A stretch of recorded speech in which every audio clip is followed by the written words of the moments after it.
So in this part of lecture, I'll be taking on acetylcholine, and this is the acetylcholine where the acetyl group as well as choline group attached with the ester bond, right?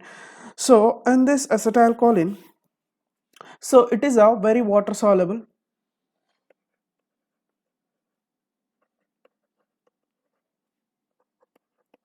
So there is no central uses, right? This acetylcholine doesn't have any central uses, and there is one more point here, and it is a very short acting.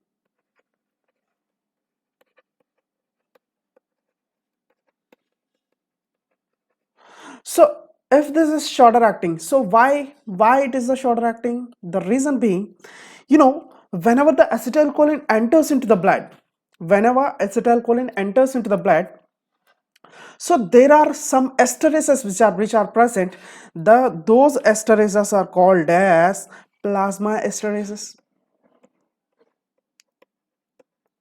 and these plasma esterases,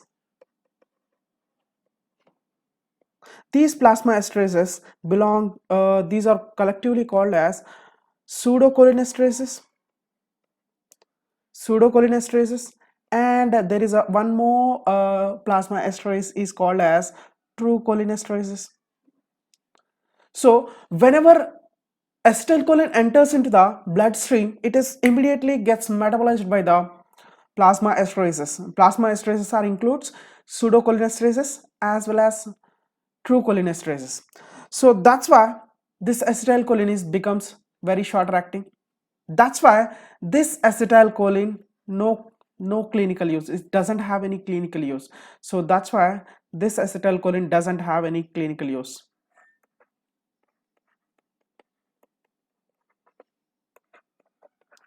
So next, so what I'm taking here, next I'm taking acetylcholine, and i'm I'm making resistant, I'm making such drugs which are resistant towards the plasma esterases. So such drugs, so what I'm doing here, first I'm taking acetylcholine, and this acetylcholine upon methylation,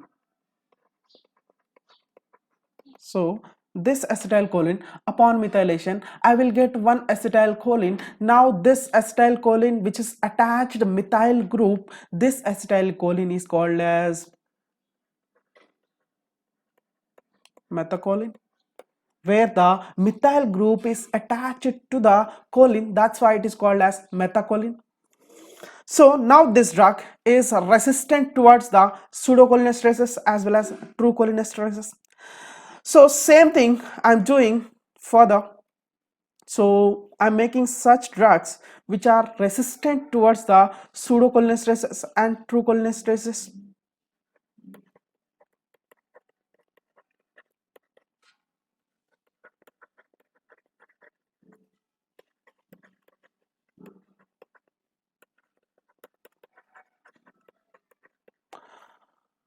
So here, so such drugs are called as,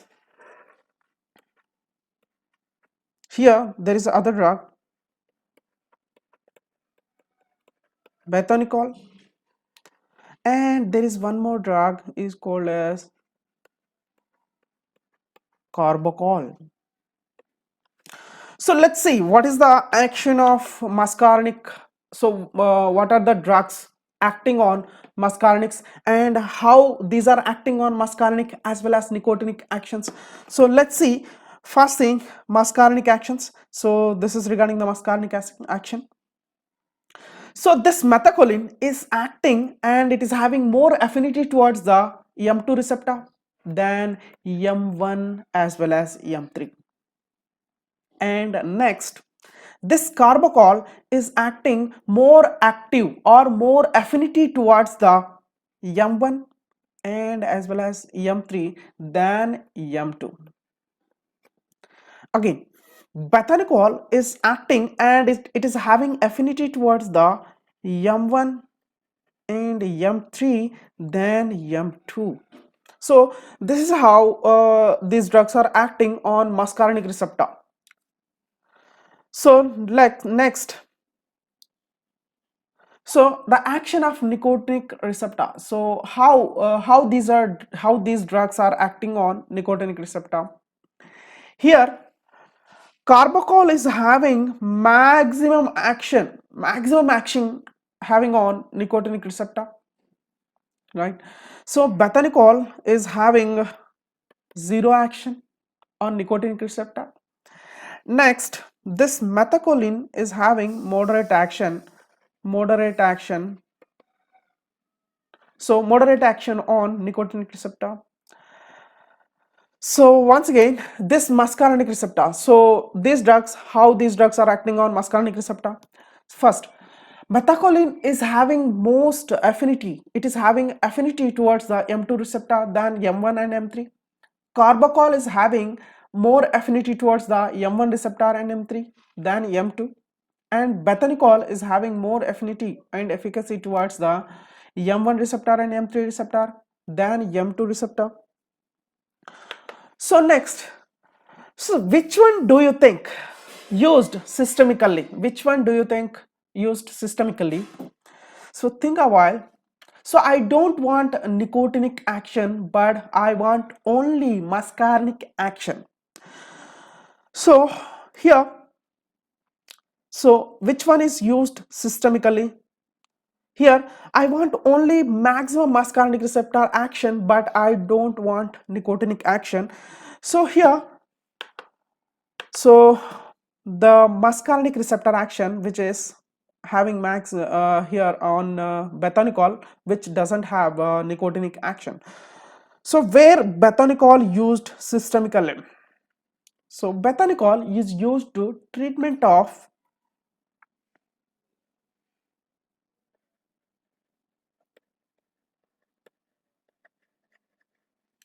it is used for the treatment of gastroparesis.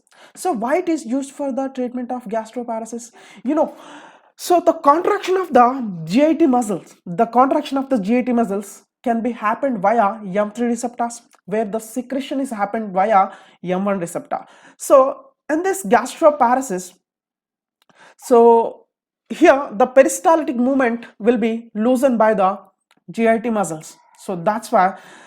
So due to the losing of the contraction of the peristaltic movement, and this contraction of the GIT muscles loosed, so that's why the peristaltic movement never happens in the GIT smooth muscles. That's why. So for the contraction of the GIT muscles, we are giving bethanol, and this bethanol is acting via M3 receptors. Clear? Next, it is used for the bladder atony.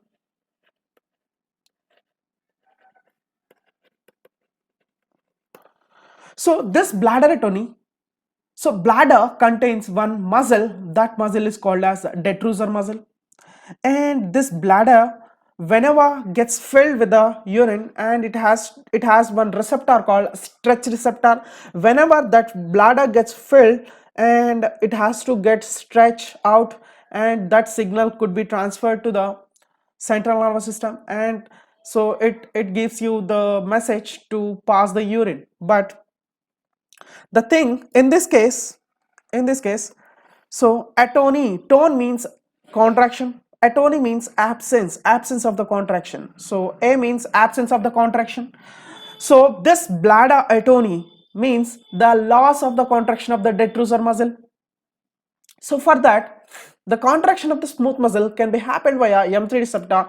In this case also, bethanol is acting via M3 receptors. So that's why it is used for the treatment of bladder atony. Next, gastroparesis. And one more thing here, one more condition where the bethanol is used, it is paralytic ileus. So bethanol is used in case of ileum, paralysis. So where the contraction is required. So bethanol is acting via M3 receptor. So obviously, so it is indicated for the paralytic ileus also. So then where carbachol is used, and this carbachol, so this carbachol is a meiotic agent. Okay, all cholinergics which are acting like pilocarpine. Pilocarpine is a cholinergic drug where it is causing a meiosis. Okay, it decreases the pupil size and it is a meiotic agent, and this is indicated in the meiotic agent in ocular surgery. It is indicated in the ocular surgery. So then one more thing here, this bethanicol and carbachol are more longer acting than methacholine. Now the methacholine is a shorter acting, any shorter acting, so which we have in the drugs in the this system. This methacholine is a shorter acting. Now this methacholine and any drug which is intended to used for the diagnosis of any disease. Okay, such drug, the drugs which we are using for the diagnosis of the in something disease, that means that drug should be shorter acting, right? So here this methacholine is a shorter acting compared to the carbachol and bethanicol. So it is indicated for the diagnosis of asthma. So it is indicated for the diagnosis of asthma. So the test which is being carried out here, the test name is called as